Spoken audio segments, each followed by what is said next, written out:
हाय कृष्ण, आशा करता हूँ आप सभी अच्छे होंगे। दोस्तों आज एक इन्फॉर्मेटिव वीडियो लेके आया हूँ जो कि पंचायत के जितने भी लाइन डिपार्टमेंट हैं, वो चाहे सेक्रेटरीज हों, प्रधान हो, पंचायत सहायक हों या फिर ऊपर लेवल के जो भी अधिकारी, सबके लिए इन्फॉर्मेटिव हो। कोई भी काम हम करते हैं तो हम गवर्नमेंट की गाइडलाइन के अकॉर्डिंग ही करते हैं। लेटर्स, शासनादेश तमाम जो भी आते हैं उनका कोई औचित्य होता है, ऐसे ही नहीं होता है। ये मामले तब संज्ञान में आते हैं जब हम कभी फंस जाते हैं।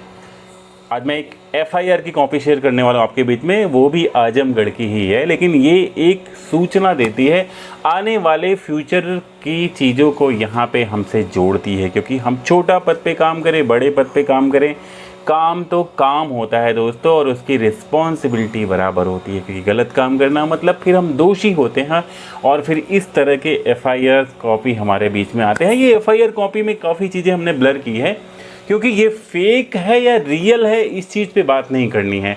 बात करनी है ये मुद्दा कितना ज़रूरी है। हम बात कर रहे हैं ओएसआर की, ओन सोर्स रेवेन्यू से जो कमाए गए पैसे हैं उनका किस तरह से दुरुपयोग हो रहा है पंचायतों में।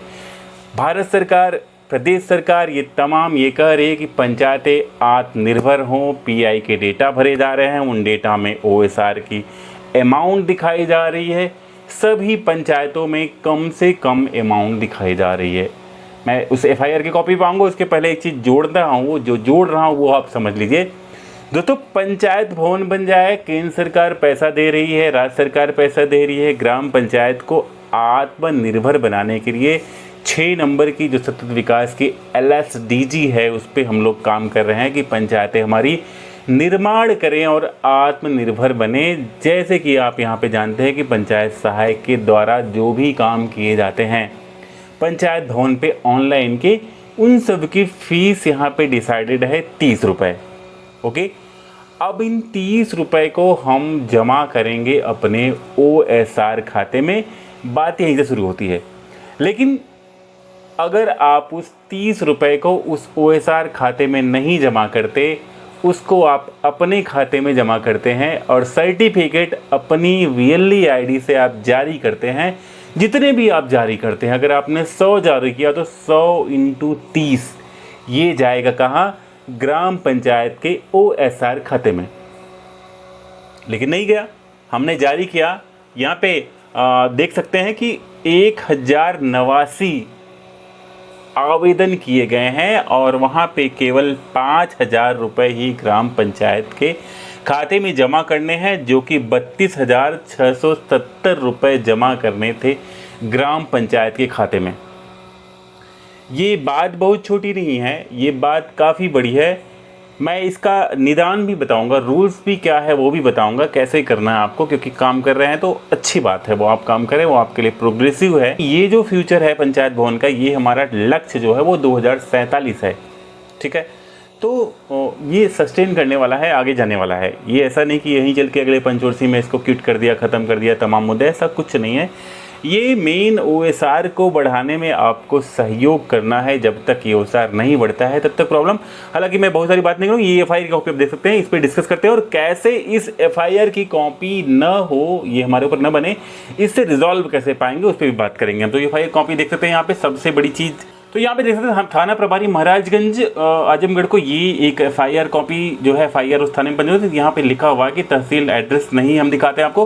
पंचायत सहायक कम डेटा एंट्री ऑपरेटर के पद पर जो है ये व्यक्ति तैनात है और लगभग जो है 4 वर्ष से तैनात है। संविदा कर्मी, पंचायती राज विभाग, जनपद आजमगढ़ के अधीन सरकारी कार्यकर्ता है। बड़ी मुद्दा दिखाया जा रहा है यहाँ पे, आप देखते रहिए इस बात को।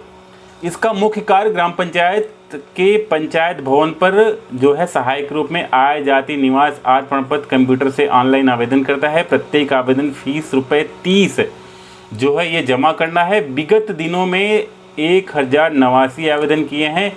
उक्त सरकारी फीस के रूप में 32,670 रुपये धनराशि प्राप्त की है, परंतु उसमें से संबंधित OSR खाते में केवल 5,000 रुपये जमा किया हुआ है। ठीक है, उसके बाद ये कहा जा रहा है कि इस प्रकार से शासकीय धनराशि का बेईमानीपूर्ण आशय से आर्थिक गबन कर लिया है, जिसके सरकार आर्थिक नुकसान हुआ। अतः महोदय निवेदन है कि विरुद्ध उचित धाराओं में मुकदमा दर्ज आवश्यक कार्रवाई करें और जांच आख्या, बैंक स्टेटमेंट, OSR खाते, सहज रिपोर्ट जो है उसके बाद ये तमाम चीज़ें यहाँ पे हैं, बाकी चीज़ों पे बात नहीं करते, मेन मुद्दा हमारे सामने फोकस हो गया। तो यहाँ पे OSR खाते की बैंक स्टेटमेंट रिपोर्ट और इसके अलावा हमारा जो है कितने पैसे आहरण हुए, तमाम चीज़ें करके इसी पे FIR की गई है। ठीक है, तो अभी बात हम करेंगे कि जितने OSR खाते हैं उनको प्रत्येक वर्ष में ऑडिट कराने का नियम है, उनको ऑडिट कराया जाता है। ठीक है, दूसरी बात ये है यहाँ पे कि जैसे अगर हम 30 रुपये ले रहे हैं तो वो 30 रुपये को हम वो जो हमारा QR है उसी से हम उसको पे कर दें तो वो सीधे हमारे 30 रुपये OSR खाते में चला गया। अब जब वो 30 रुपये OSR खाते में जाएगा तो उससे 15 रुपये वो CSC BLE को कट के जाएगा, 5 रुपये पंचायत सहायक जाएगा और GST WST कट के 17 रुपये कुछ पैसे हमारी ग्राम पंचायत के OSR खाते में बचेगा। ठीक है, ये प्राविधान है। तो अब बात ये होती है कि अगर हमने नहीं दिया तो इसका मतलब मेरा कमीशन भी नहीं आया और ग्राम पंचायत के OSR में इनकम नहीं हुई, तो वो जितने सर्टिफिकेट आपने जारी किए वो तमाम सर्टिफिकेट आपके उस वैलेट पे शो करेंगे और फिर उतने के आप देनदाता के हकदार हो जाते हैं कि मतलब आपने इतने ग्राम पंचायतों में इतने काम किए हैं और फिर इतना पैसा आपने नहीं जमा किया है। ठीक है, इसका जो सलूशन है वो सलूशन यही है कि जैसे भी कोई व्यक्ति आता है हम उससे जो है पेमेंट करें QR से और उसके बाद उसी से प्रोसेस करें। अब कुछ लोग ये कहेंगे कि OSR खाते को रिचार्ज नहीं किया जाता और OSR खाते में पैसा नहीं होते, हम बैलेट कैसे रिचार्ज करें? बैलेट हम अपने जेब से रिचार्ज करते हैं। देखिए, सरकारी काम है, आप अपने जेब से सब कुछ कर दो, लेकिन वो आपका लॉस होगा या फिर वो रेगुलेशन के खिलाफ होगा। सरकारी काम सरकारी नियम से ही चलते हैं।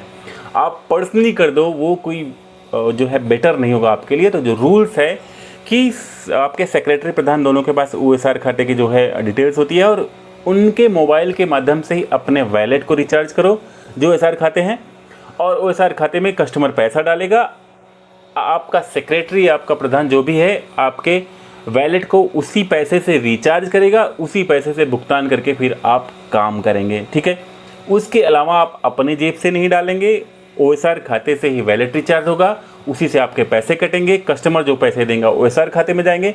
ये एक सर्कल है, ऐसे ही आपको काम करना है। अगर इसके इतर काम करते हैं तो वो गलत होगा और इस तरह के मामले जो हैं आज अभी हैं ये आगे चल के होंगे।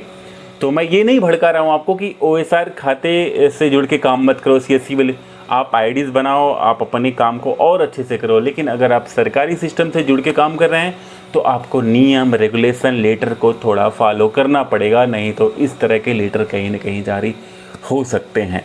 तो आशा करता हूँ OSR खाते को कैसे चलाना है उसको आप समझ चुके होंगे। इस तरह की गलती और बाकी लोग नहीं करेंगे। वीडियो पसंद है तो लाइक करेगा, चैनल पर करना है तो सब्सक्राइब कर लीजिएगा। मिलते किसी और वीडियो में, तब तक के लिए जय हिंद, बाय दोस्तों।